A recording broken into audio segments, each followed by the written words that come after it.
guys, welcome back to the garage once again. And a couple of days later, I just wanted to show you how the progress is going. So I'm just going to show you the track now, and I'll show you how I'm doing my track plan the old school way, because I can't use computers.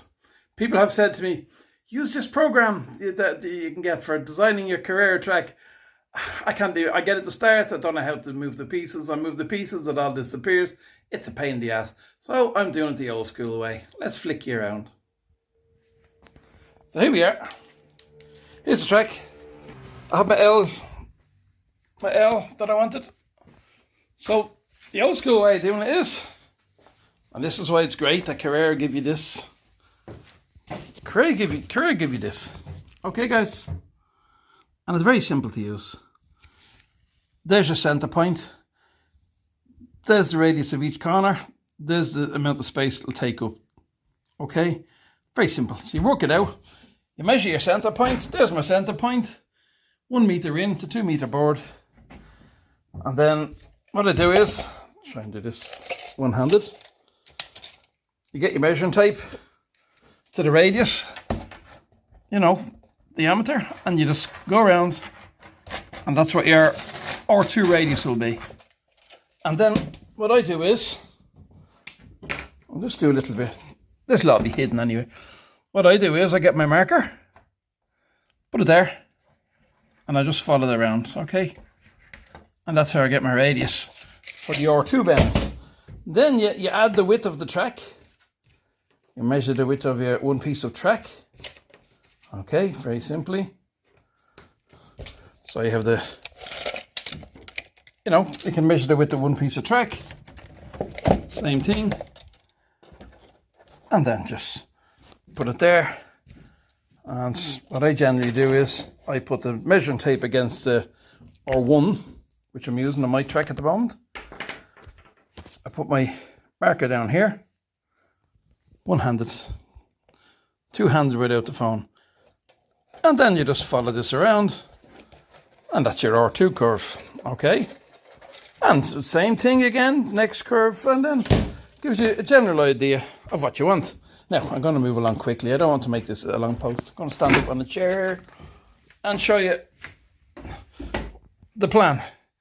So using that method, I've decided I'm going to use R2s and R3s. The R4 came too close to the edge, not leaving room for borders.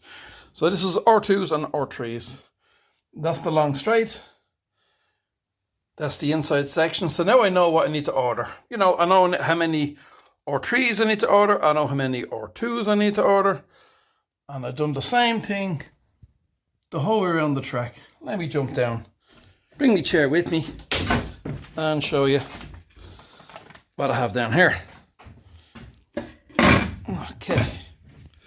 So, on my chair.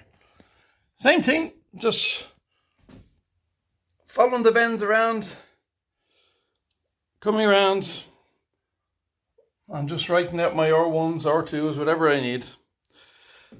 So I'm going to do a lot of R1s. It's a 4-lane track. Chance of having 4 people here are very slim, but if I did have 4, well then there's an inside lane. It'll be inside,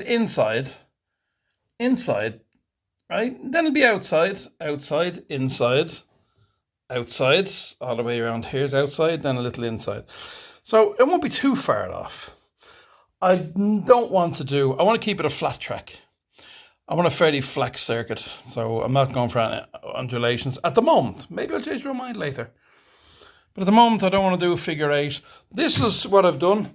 I've been at home for the last few weeks, started planning. This is how I plan my tracks, guys. You sit at home, you go through pictures of other people's tracks. Like I asked Marty on his live show. On his live show last week, I said, Marty, have you got a track plan of your track? And it just gives you ideas to work from, So that was my 3 ideas. Of course, this is a figure 8, but I don't know. It's maybe a bit too easy, a bit too boring. This is the track I'm doing at the moment. So I thought this in my head. I knew what I wanted, and then I put the baseboards to the size that would fit it. So basically, that's the track I have. So you have your main straight there, as you can see. You have your end, this shape here, which is your end, this shape, coming around, and then it come around here, into that corner, and back around. Now, guys, this is all done without computers, in my head, a marker, a measuring tape, and just generally just, so you're going to find things are off. You know, you might get to the final section to join, and you might find things are off by this much. You know, one track is here, one track might be there. But it's easily fixable by adding in some straights, making some half straights, third straights, or what I've done before, cut to the size I want myself. So it's all, you know, you can do it. And you can do it without a computer. You can do it without software. So I'm sure you Slotcar people will look at what my plan and you'll bang it in. You'll say, oh, that's not going to work. Well, let's see if it works, guys. And you know what? If it doesn't, the infield section is the section I'm not quite sure if I'm happy with. But I can change these. Like at the moment, I have R2s here. Right? That's an R1 there.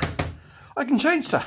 You know, I wouldn't change this bit because it's come to the corner, but this bit here I can certainly change. You know, I can give this a bit more of a bend, a half. I can do a half section and bring this in a bit more this way.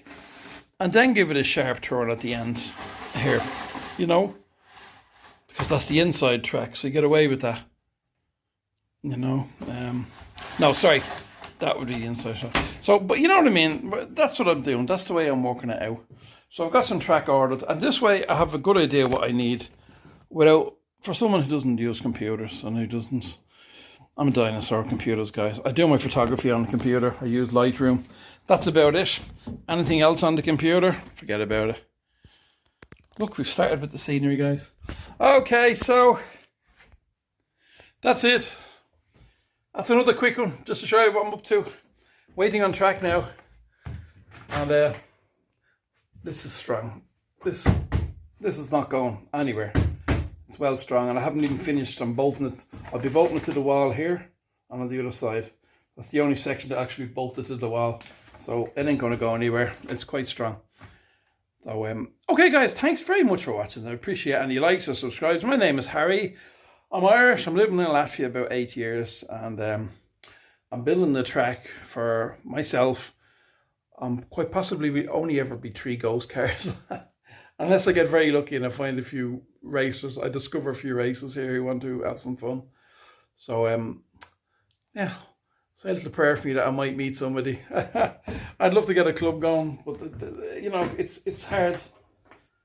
It's harder in the hobby. This part of Latvia, absolutely 0 people are doing the hobby in this region of Latvia. There's a few in the cities around other parts of Latvia, but, and they're not doing this type of slot car. They're doing the wing cars, you know, these super fast cars that I have no interest in at all. They're technically 132 scale, but they're you know, there's nothing scale about them really. You know, they're about 132 size, wheelbase and that. But when it comes to scale looks, no, they're just a Lexan plastic imitation car body.